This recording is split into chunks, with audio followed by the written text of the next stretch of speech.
Hi everyone, it's Four Corners, and I finally finished watching Ninjago Crystalized. Literally after the entire world. Still, I'm glad I took my time because it gave me the chance to really absorb each episode as it went. But since I am one of the last people to make a video covering it, I'm in more of a defending standpoint right now. Because to my surprise, the finale was not received very well by many fans. So before I start anything else, I need to get to the bottom of why Crystalized final episodes in particular were disliked. First, I asked my good friend Krusty783, but he actually likes the ending, so that's that. Then I went to a place where I knew there would be no forgiveness, his Discord server. And surely enough, I got the answers I needed. I started to have a conversation with the ones that were nice enough to share their opinions with me, and what I learned was that the general problems shared were completely different from what I expected to come up. I went in expecting talks about the unlikeliness of all those allies from Shintaro, Merlopia, and Prime Empire popping up near the same time in the finale. Maybe Zane's fake out death for the first time since 2 minutes ago, or on a higher level of thought, the lack of consequence, like a sacrifice on the good guy's side.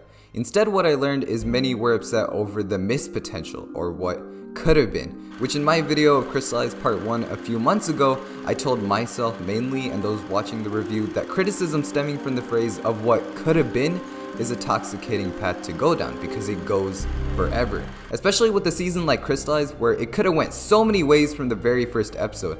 Yes, we could have seen Benthamar retake Merlopia on screen. Yes, Mr. F could have had more focus. Yes, they could have shown us more of Lloyd's Oni form, but while our imaginations and headcanons sound so amazing, we have no way of knowing if that will ever work. Because Crystalized isn't about fan service and shallower epic moments to fill those 11 minutes. It's not about hype or being commercially successful or even being that ultimate series finale like LEGO falsely marketed it. It's about taking a simple message and delivering it. The idea of coming together as a family. From the very beginning where a broken team brought back Nia, not even knowing if they were a team, to the very end where our ninja were having a conversation for what could have been the last time, it always felt like the drama and emotion was out on the forefront with the story on the back burner. The ninja go from not being a team to not knowing if they are a team to that live or die together bond we all love these guys for. Take a look at those final episodes. All they're doing is hiding in buildings and running through streets. On paper, that plot really shouldn't work, but in execution, I love that grounded plot. We go from trying to save the world to trying to save a paper building. It's amazing to see the ninja still trying to win and save one Jake or Nelson at a time, knowing it's basically been a lost cause ever since they were all taken down with ease earlier.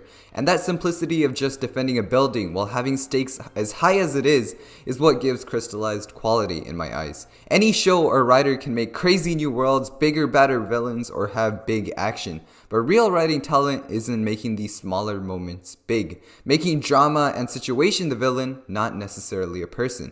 Because it's those small things that make big action pieces or anything matter. This is a technique that the animation company Pixar uses to make their highly successful movies, and in a way Crystalized is very Pixarized in its storytelling. Ronin smashing Benchstone warriors with a bus isn't cool because it is, but it's because of how these lower level villains amounted to nothing by society make that decision to try and be something for once. Or stay and fight to get our city back. And maybe, just for once, make your mamas proud. And that message is told through a great setup starting back when Lloyd asked Ronin whether he cared for anyone but himself. And I can go on forever talking about all the unity theme threads that are done for this season. The message might be simple, but the execution has a lot of layers to it. Crazy enough, part 1 of Crystalized, which was supposed to set up division in the team, the city, and within characters' feelings, didn't even have a villain, and it's probably the most intense, ambitious Ninjago episodes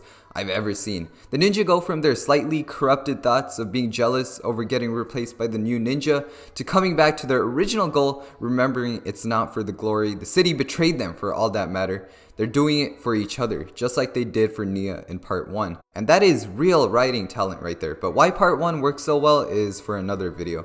And unity still applies to Lloyd and Garmadon's plot, which is a little more complex than what the core 4 ninja have going. I can't really do it justice through explaining because it's a roller coaster that's been going on for a decade now. But for a simplified definition, it's another way of coming together and not necessarily knowing how to in Garmadon's case and learning to accept in Lloyd's case.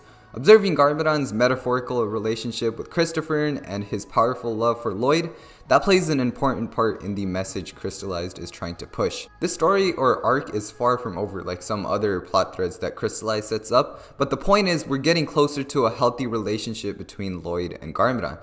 Then there's Wu's resistance speech that hits so well as he chooses to keep fighting, knowing there's almost nothing that can be done.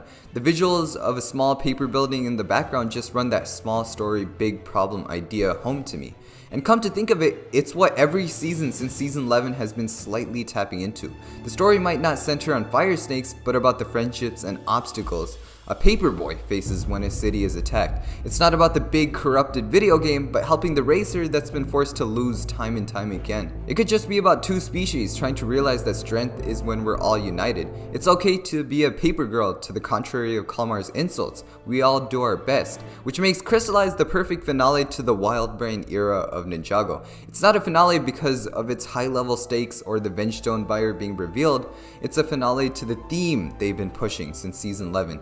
And yes, that did undermine a lot of concepts that should have been introduced better, but Ninjago has every other season to flesh that out. I think once we start seeing this season for what it really is and less through the lens of false end of series marketing, for better or worse, that's for you to choose, but at least it makes sense now. The only thing that didn't hit me as much is Harumi. However, where some opinions claim inconsistent character, I see a very real person. She just wants to live and sides with the Overlord because of the fact that he can grant her life.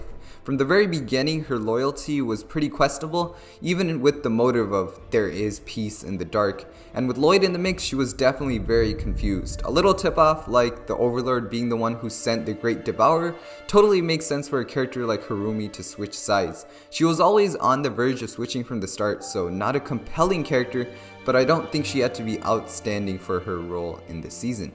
So yes, Crystalized might have those typical Ninjago moments like Zane returning to consciousness in the last second at Borg Towers, or characters arriving at the last possible second, or some inconsistencies like the government being okay with the ninja after they save the city again, which they've done countless times before. But that's all forgivable to me because Crystalized isn't meant to finalize this era of plot. Far from that, it actually sets up a lot of future plot threads. What it's really meant to finalize is drama, emotion, and those inspiring moments that get your blood pumping from the other side of the screen better than any other Ninjago season. Master Wu, with all due respect, we've already made our choice. Yeah, we're already fugitives. Jump in, water's warm. And I'm glad in a world where too much media gives us dopamine hits through powerful, sad, and angry emotions, Ninjago chooses to be different by going above the term entertainment and make what's best for the impressionable kids of the next generation and older fans of the show by infusing more positivity in us to maybe make better choices in the world. Crystalized might not be commercially the best we've ever seen, but that's a compromise I'm willing to take because Crystalized isn't commercial, it's family. After all, true power is never lost. So long, Powers. Can't wait to see you again.